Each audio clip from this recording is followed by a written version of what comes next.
Eu vou desligar, melhor. Se vocês quiserem fazer qualquer interrupção, qualquer adendo, tirar qualquer dúvida, fiquem à vontade, tá bom? Quanto mais vocês participarem da aula, melhor até. Certo? Então, eu peço desculpas para vocês, né, por esse atraso, porque essa coisa de tecnologia é nova para todo mundo. Todo mundo está tentando se adaptar de alguma forma, né? Verdade. Bom, como a gente tem os 40 minutos, né, primeiro, que eles disponibilizam de graça, quando acabar isso aqui a gente começa de novo, quantas vezes for necessário. Ela vai estar gravada mesmo, se vocês quiserem voltar para rever qualquer coisa, né, aí já fica com mais liberdade. Bom, vocês têm algum limite de horário, gente, para terminar a aula? Ou pode ir a 1h30, 2 horas, tanto faz? Não tem limite de hora não, né? Vocês estão... E você vai fazer 2 momentos, professora? 2 momentos. Porque a gente tem bastante conteúdo e como... Bem, Oi? 1h30. Não importa, não. Isso, então... Fica à vontade, professora. Fica à vontade, eu estou pronta para assistir ela até... Vamos começar aqui. Quando você achar necessário. Bom, hoje vocês vão estar vendo essa disciplina de políticas sociais setoriais de gênero, etnia e minorias. Vocês têm 2 disciplinas de políticas sociais setoriais. Tem aquela que é de infância e juventude, né? Se eu não me engano, tem uma também para a terceira idade. E essa daqui é uma das disciplinas de políticas sociais setoriais. E por que vocês têm uma disciplina de políticas sociais setoriais? Vocês estão em qual período, meninas? Só desculpa aí perguntar. 7º. 7º, né? Bom, nesse momento, né, vocês já começam a estudar um pouquinho mais da prática do serviço social, já estão lidando mais com aquela parte ali mais operacional mesmo, né, da profissão, já começam a ter mais contato com aquilo que vocês irão encontrar quando chegar lá fora. E essa disciplina, junto com as outras disciplinas de política social, ela vem dar uma base, né, para isso. E a gente lida, né, no nosso campo de trabalho, nas nossas áreas de atuação, basicamente com as políticas públicas e as políticas sociais. O nosso principal campo de atuação, independente de qual seja a área, pode ser educação, saúde, assistência, justiça, segurança, tanto faz, moradia, o nosso principal foco, o nosso principal espaço ocupacional são as políticas sociais. Então, por isso que elas são tão fundamentais, elas são tão importantes para a gente se apropriar delas. O que são as políticas sociais? São aquelas políticas voltadas para camadas mais vulneráveis da sociedade. Então, por exemplo, as mais comuns que a gente ouve falar, que a gente conhece mesmo no geral, são aquelas políticas de transferência de renda. Por exemplo, a gente tem o Bolsa Família, a gente tem o BPC, tem o Bolsa Escola, etc., né, auxílio materno e tal. Isso são políticas sociais, que são focadas para essas pessoas que têm uma renda um pouco mais baixa. Porém, nós temos outro tipo de política social, que são as políticas sociais voltadas para um determinado público que se encontram em uma situação de vulnerabilidade, não apenas ou não especificamente por sua condição de renda, mas por sua condição de existência, por sua identidade. Enfim, por exemplo, existem essas políticas sociais setoriais para o idoso. Por quê? Porque o idoso não necessariamente ele vai estar numa situação de vulnerabilidade porque ele tem baixa renda. Mas só o fato de ele ser uma pessoa velha no sentido não pejorativo, né? Uma pessoa idosa, isso já coloca ele em vulnerabilidade. Por exemplo, a mulher, independente de qual seja a sua renda, pode ser a mulher mais pobre, que tenha mais condição financeira, ela já se encontra também numa situação de vulnerabilidade social, né? Pela sua própria condição de gênero. E etc. Assim como você vai ter o caso da discriminação contra os índios, contra os quilombolas, contra os negros ou contra os homossexuais. Então, essas partes da sociedade que se encontram em mais vulnerabilidade, em mais chances de serem discriminadas, violentadas, excluídas, né? A gente sabe que tem a desigualdade, por exemplo, no mercado de trabalho para a mulher. Se essa mulher tem um filho, ela vai sentir ainda mais. Existe ainda muita questão da discriminação racial, discriminação contra o deficiente, contra a pessoa acima do peso. Então, tudo isso vai pesar. E daí que vem a importância e a necessidade de você criar políticas que visem especificamente esse público, né? Que abordem essas pessoas nas suas necessidades específicas. Bom, agora a gente vai tratar, né, da necessidade de existirem políticas públicas de gênero. O primeiro ponto que a gente vai tratar é essa questão mesmo da condição feminina, do gênero, etc. Depois a gente vai partir mais para outros tipos de minorias, né? Mas o primeiro, o que toma mais tempo, e a grande discussão que se faz hoje, né, na sociedade, é o impacto que a discriminação de gênero tem causado na vida das mulheres. E aí tem uma palavrinha, né, justamente essa palavra gênero, que era uma palavra-chave para a gente conseguir entender esse tema, mas que ela gera muita ambiguidade. Ela gera muito conflito, muita polêmica, e muitas vezes a gente se refere a essa palavra sem saber exatamente o que ela significa, né? Há até uma visão um pouco pejorativa hoje em dia, quando a gente vai falar da questão de gênero, né? Se a internet cair, gente, vocês falam, tá? Se tiver qualquer problema. Bom, Tá. E aí a gente se Tem hora pergunta... que tá cortando mesmo, mas tudo bem. Tá cortando um pouco, tá? Tá. Ah, não, espera aí. Bom, então a gente até mesmo... Mas vai aí, quando cair... De qualquer forma, a gente vai estar gravado. Se vocês perderem qualquer detalhezinho, viu? Tá disponível no YouTube depois. Então a gente se pergunta, né? O que é esse gênero, né? Será que gênero é isso que tem se falado tanto de ideologia de gênero? Será que é alguma coisa que vem para querer mudar a mulher em homem, transformar homem em mulher? O que significa isso? E não é nada disso. As pessoas, na verdade, elas criam muitas teorias, muitas ideias, né, sobre uma coisa que, na verdade, é muito simples. É uma constatação, é óbvio para todos nós, que existem homens e mulheres, né? E que homens e mulheres são diferentes. Por exemplo, eu acho que tem só um rapaz, né, na sala, se não me engano. Eita, tá falha? Oi?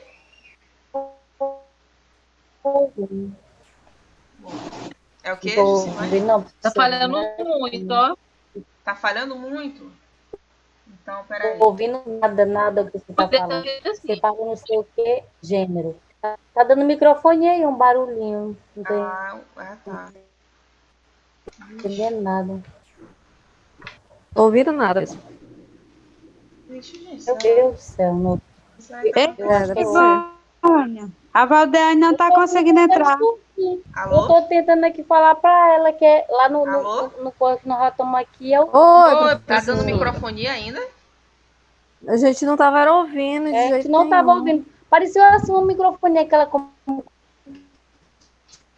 dois sons ligados. E depois sumiu. Tá dando pra ouvir agora? Aí depois apagou. Sim. Agora sim, agora limpou. Tá bom. Acho que era o celular que o tava áudio perto limpou. aqui.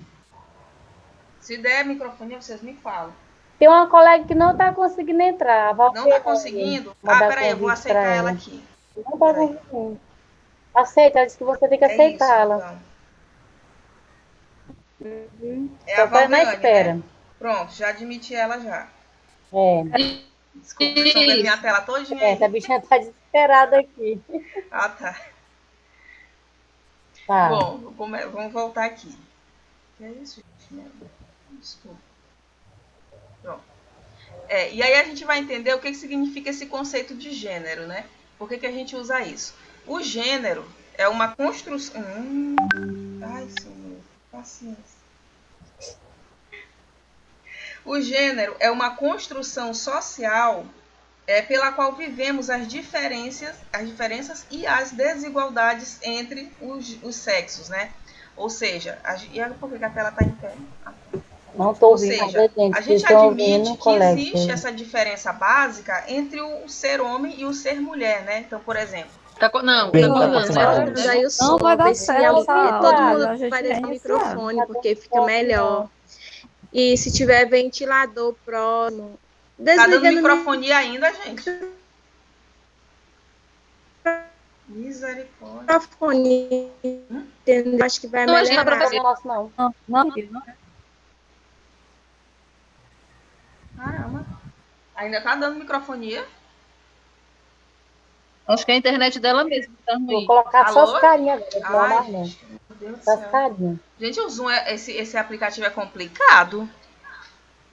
Não, professora, que todo mundo, a gente só assiste aula por ele, sempre dá certo. Professora, nossa sala era boa no Zoom, não sei o que está acontecendo aí. Tá duplicando a minha voz, é isso, né? Isso. Atrasado. Eu acho que a internet da professora que tá ruim. Tá achando também. Porque a minha tinha falhado antes, mas voltou a internet. Falhou, mas E a voltou minha também. Eu estava até aqui, meu Deus, Ai, meu a internet não chega. Eu já preocupada. Toda hora cai. A minha voz está cai. duplicada ainda? Bom, então eu vou. Só você não quer tentar no Google Meet aí, sei lá? Não, agora vocês estão ouvindo a minha voz? Você falou que é acostumado. Mas será que todo mundo baixou o Google Meet? Não sei. Parou, gente, a microfonia? Eu não baixei, não. Eu nunca usei esse Google Meet, não. Parou a microfonia? Não baixei, não. Meu celular não coube, não. Pesada. É porque se tiver com a memória cheia, ele não é. Porque deve o tanto de. Não, gente, ó, também não me baixei, respondam. não. Meninas, vocês estão. Não, mas o Zoom dá certo. Eu acho que é a internet dela que tá ruim. É porque o Zoom ele é simplesinho. Sempre dá certo com a gente, né? Os professores tudo já deram certo. Tiago. Oi, gente, vocês estão me ouvindo agora? Gente, vocês estão me ouvindo agora? Vamos. Oi, Net. Tá duplicando o áudio?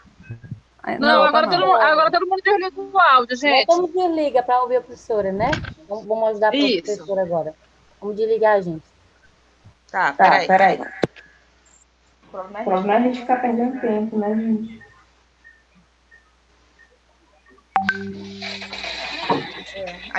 Ainda tá dando. Não, mas acho que melhorou melhorou agora. Melhorou. Professora, qualquer coisa, a senhora chama mais 2 vezes. Essa foi de teste. Bom. Já saiu um pouquinho do clima, né? Enfim. Então a gente vai trabalhar agora os conceitos, né? O que é gênero, o que é sexo.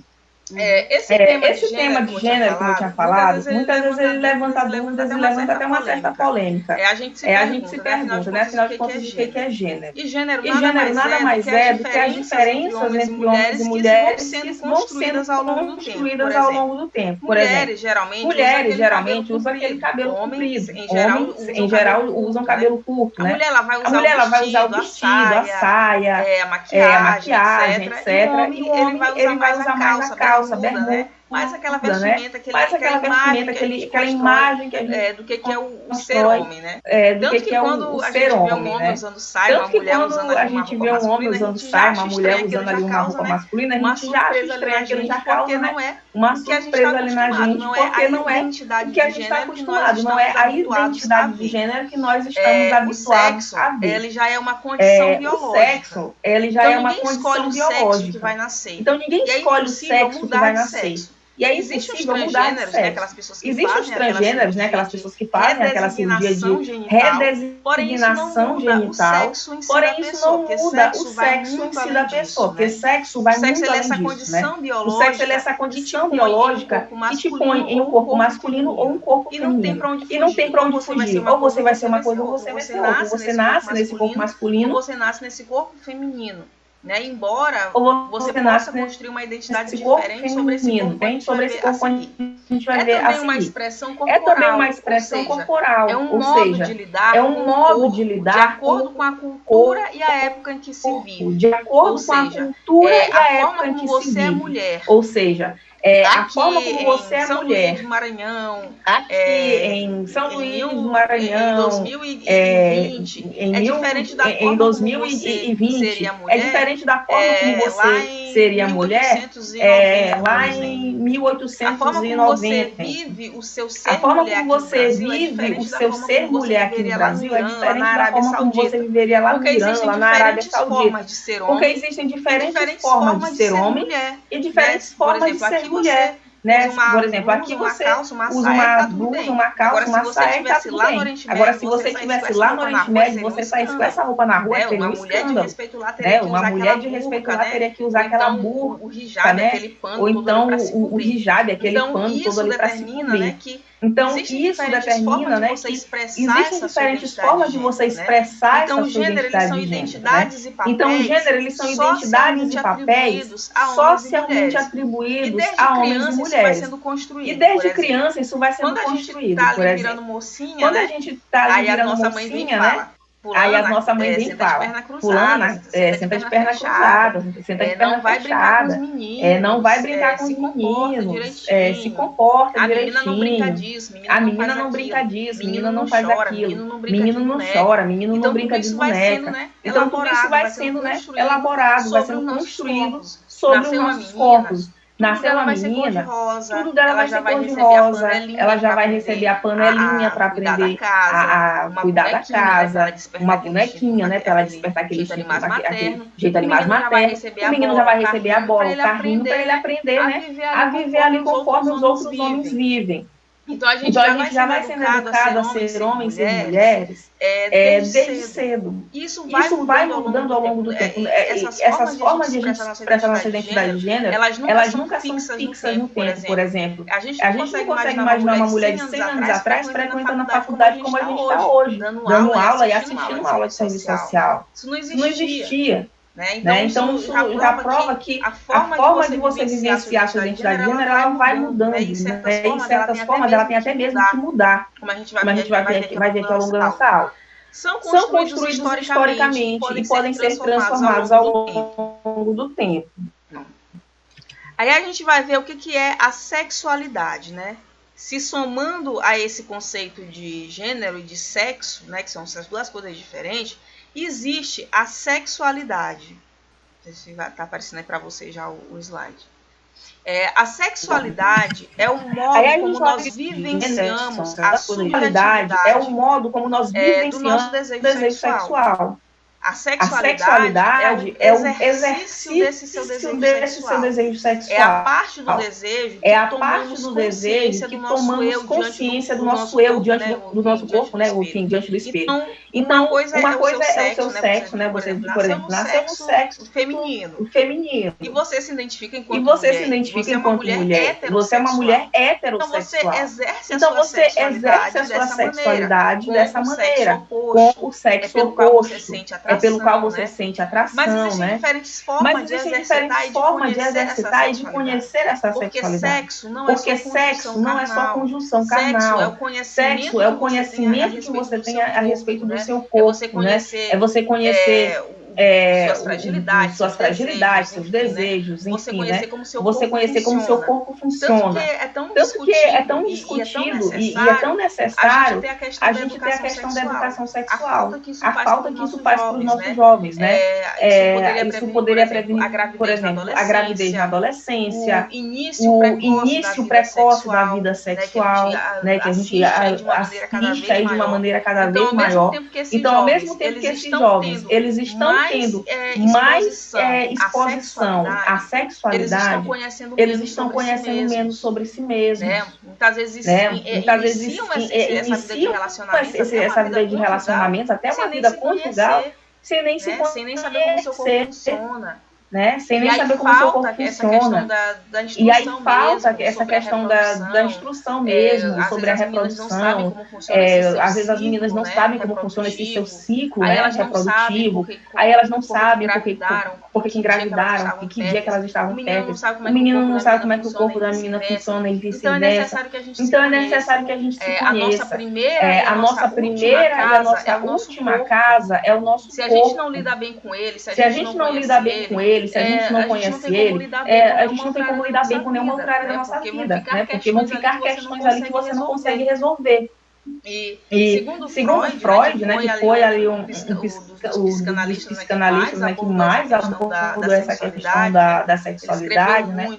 Ele escreveu muito a sexualidade não estava apenas relacionada ao biológico. A sexualidade não estava apenas da personalidade, da família e da sociedade em que se vive. Sexo não era só o ato carnal. Sexo não era só o ato carnal. Sexo não é só o seu órgão genital. Envolve muita coisa, né?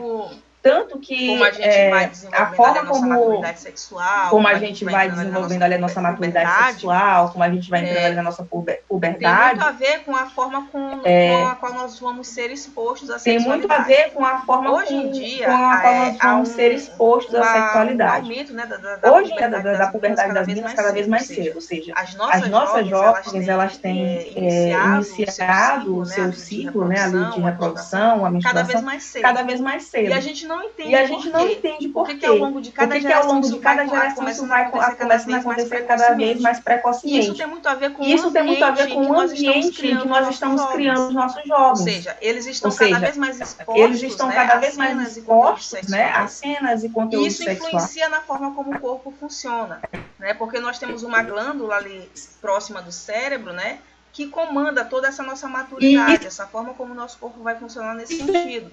Para vocês verem como a sexualidade, ela sofre influência do ambiente, ela vai sofrer influência da família, ela vai sofrer influência da sociedade, da porque nós temos uma glândula então é uma coisa muito mais complexa e mais séria do que a gente imagina. Nós vivemos em um país que tem os maiores índices de abuso sexual contra mulheres e contra crianças também. E a gente precisa se perguntar de que forma que a nossa sexualidade está sendo formada. Né? De que forma que as pessoas estão construindo uma mentalidade precisa se perguntar de que forma que a nossa construindo uma mentalidade que de repente esteja até favorecendo que essa forma de violência se manifeste. Ou então a gente pode simplesmente fechar os olhos e achar que isso é uma coisa de maluco. Não sabe se comportar, que assedia, gente etc. que não tem respeito. A gente tem uma dessas duas opções. Ou a gente acha que é um problema sério, que tem a ver com a formação sexual das pessoas, ou a gente acha que é uma coisa esporádica, que é uma coisa de exceção. A gente tem essas duas opções aí.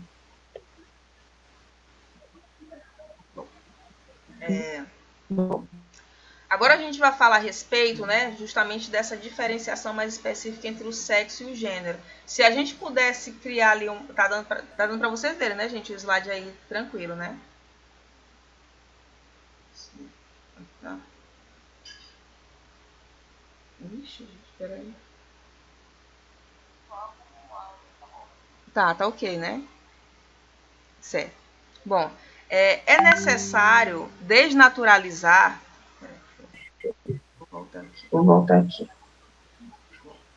É necessário desnaturalizar a desigualdade de gênero e inseri-la no conjunto das expressões da questão social, assim como a desigualdade de raça e classe. Então, existem desigualdades que, por mais que a gente tenha aquela sensação, até mesmo aquela tentação de querer achar que elas são naturais, né? A gente precisa compreender que as formas de desigualdade, elas são elaboradas, elas são construídas e praticadas por pessoas reais, pessoas que têm intenções. Então, nenhuma forma de desigualdade social é natural. Nenhuma desigualdade social vem da natureza. As diferenças, sim, né? As diferenças vêm da natureza, mas as desigualdades não. Então, por exemplo, durante muitos anos se acreditava que a desigualdade entre homens e mulheres era uma coisa natural, né? Então, a mulher ela tinha que ser ali naturalmente subjugada ao homem, ela tinha que obedecê-lo, etc., porque era dessa forma que está acontecendo.